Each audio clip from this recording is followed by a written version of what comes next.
against them, she looked at Job and she said, why don't you just go ahead and curse God and then lay down and die? Take up your residence with your children who are dead. Take up your residence with your livestock that are dead. Take up your residence with everything that you used to own that has been burned to the ground and is now ash and dirt laying even with the ground. Go ahead, Job. Tell God what you really think of him. Curse God and die, and then lay down and give up the ghost. And Job said, though the Lord will slay me, yet will I trust him. I've got some news for us today. We could take a lesson from Job, because none of us are right now where he found himself being. But if it came to that, I'd like to say, I've got the faith to say, though the Lord slay me, yet will I trust him. You don't know what you're going to do when adversity comes. You don't necessarily know how you're going to respond. But my friends, you ought to live for God in such a way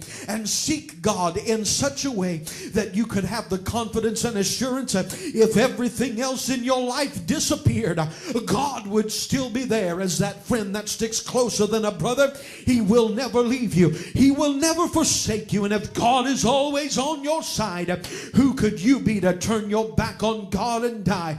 Though the Lord would slay me, yet will I trust him. We don't trust in chariots. We don't trust in swords.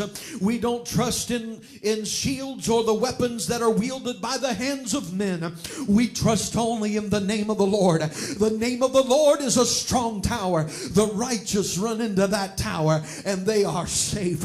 If you don't feel safe, maybe you ought to get in the tower. If you don't feel safe, maybe you ought to hide under his shadow.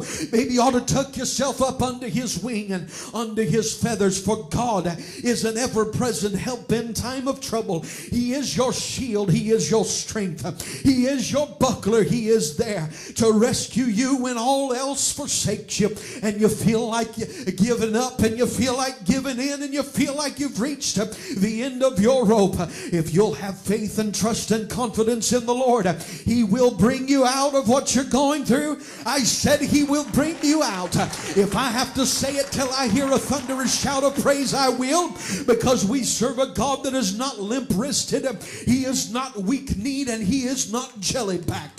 God has all power of heaven and earth in his hand, and I'm here to tell you today, if you will trust him like Job, he will bring you out. Let me tell you, God knows what's in your tomorrow, though you can't see beyond your today. And when you're stuck in the experience of yesterday and the dead end of today, God has hope for tomorrow. For though the devil means to put you in a grave, God said, I'll do for you just what I did for my son on the third day. I'll kick the end out of that tomb and watch you come out in resurrection power. I'm here to tell you today, pain and weeping may endure for a night, but the word of God says joy will come in the morning. If you'll hold on through your pain, I've got a promise for you. Pain's got a double bonus on the other end.